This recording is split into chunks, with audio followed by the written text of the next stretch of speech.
वो बता दें कि हाँ 2 साल तक हम एक भी भर्ती नहीं निकालेंगे, लेकिन निकालें तो फिर कमिटमेंट होना चाहिए कि कोई भर्ती निकाली तो उसको कहे कि जनवरी में निकली है, दिसंबर तक आपको अपॉइंटमेंट देंगे। तो वो आदमी 1 साल के लिए कहीं कर्जा लाके किसान मजदूर अपने बेटे को पढ़ाए और उसका सिलेक्शन हो, लेकिन होता ऐसा नहीं है। अध्यक्ष महोदय,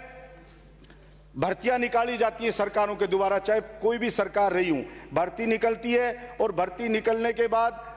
पहली बात तो ये होता है कि निकलेगी भर्ती, जैसे कोई भर्ती अभी निकली हुई 18 में और अभी तक उनका रिजल्ट ही नहीं आया। ऐसे एक भर्ती निकालते 3 से 4 साल तक रिजल्ट नहीं आता है, फिर और भर्तियां निकलती रहती हैं। गांव का बच्चा यहां पे आता है अध्यक्ष महोदय, तो एक मकान कमरा उसको 4,000 कम से कम किराए पे लेना पड़ता है और उसका खाने का ट्रांसपोर्ट का सारा खर्चा मिलाओ तो कम से कम 10,000 रुपए एक युवा के खर्च होते हैं और कोचिंग की फीस अलग देता है। अब एक भर्ती आपने निकाल दी, जैसे आरएस की निकाल दी, आरपीएससी ने निकाल दी भर्ती, और भर्ती निकाल दी 18 में और उसका रिजल्ट आज तक नहीं आया। अब वो विद्यार्थी पहले आरएस की तैयारी करके एग्जाम दे देता है, फिर दूसरी भर्ती निकलती है, फिर दूसरी कोचिंग करता है, फिर उसकी तैयारी में लगा रहता है, फिर तीसरी निकलती है उसमें लगा रहता है, फिर चौथी निकलती है उसमें लगा रहता है। तो हर साल जो आदमी इतनी महंगी महंगी कोचिंग में फीस देता है, 10,000 रुपए महीने के देता है, वो गरीब किसान का बेटा किस तरह से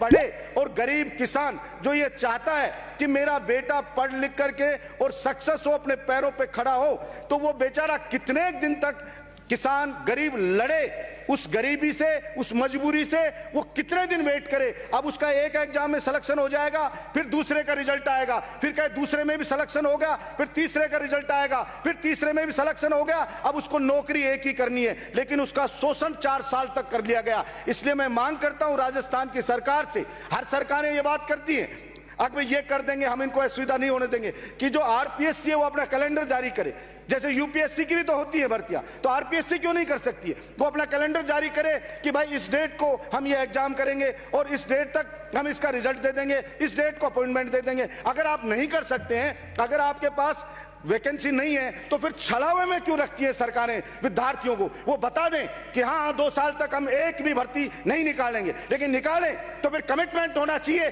कि कोई भर्ती निकाली तो उसको कहे कि जनवरी में निकली है, दिसंबर तक आपको अपॉइंटमेंट देंगे। तो वो आदमी 1 साल के लिए कहीं कर्जा लाके किसान मजदूर अपने बेटे को पढ़ाए और उसका सिलेक्शन हो, लेकिन होता ऐसा नहीं है। इसलिए हर सरकार ये कहती है, तो मैं सरकार से मांग करता हूं और अपेक्षा करता हूं, देखिए जो युवा है, मुझे नहीं पता सबको पता लगता है कि नहीं लगता है। अध्यक्ष महोदय, मुझे कई लोग, साथी लोग कहते हैं सारा दर्द बलजीत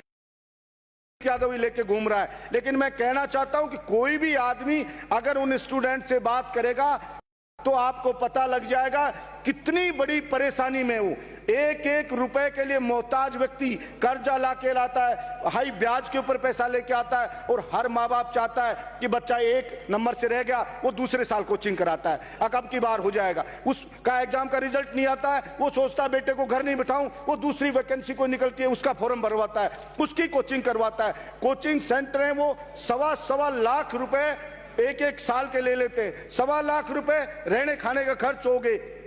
अब 1.25 लाख, 2.5 लाख रुपए कोई आदमी 1 साल के दे, फिर दूसरे साल के दे, फिर तीसरे के दे, चौथे के दे, तो कहां से किसान लाए? खेती में कोई इनकम हो नहीं रही, पानी खत्म हो गया, बिजली पूरी मिलती नहीं है और सूखता जा रहा है। एक बार ट्यूबवेल कराता है, पानी सूख जाता है, उसको 2 साल बाद वापस ट्यूबवेल कराना पड़ता है, उसको नीचे करवाओ, वो सूख गया, फिर होता है, फिर 2 साल बाद कराना पड़ता है। तो मैंने पिछली बार भी एक सदन में ये बात को रखा था कि एक बार इन और चीजों से बजट चाहिए, आप एक बार बंद कर दो ये सब और चीजों पे, चाहे कम दे दो भले ही, लेकिन एक बार जो यहाँ किसान प्रधान देश है, हमारा प्रदेश है, उस किसान को पानी की व्यवस्था करी जाए। हमारे वहां पर है यमुना सर, और बहती है फ्लो बारिश के दिनों में, वहां का पानी लाया जा सकता है, डैम बना के डाला जा सकता है, उससे वाटर लेवल भी ठीक हो जाएगा और सिंचाई नहर के जरिए भी पानी दिया जा सकता है। इसी प्रकार से चंबल नदी है, वो खतरे के निशान से ऊपर बहती है, उस वक्त वो पानी चला जाता है हमारे स्टेट से, उस पानी को रोका जाए।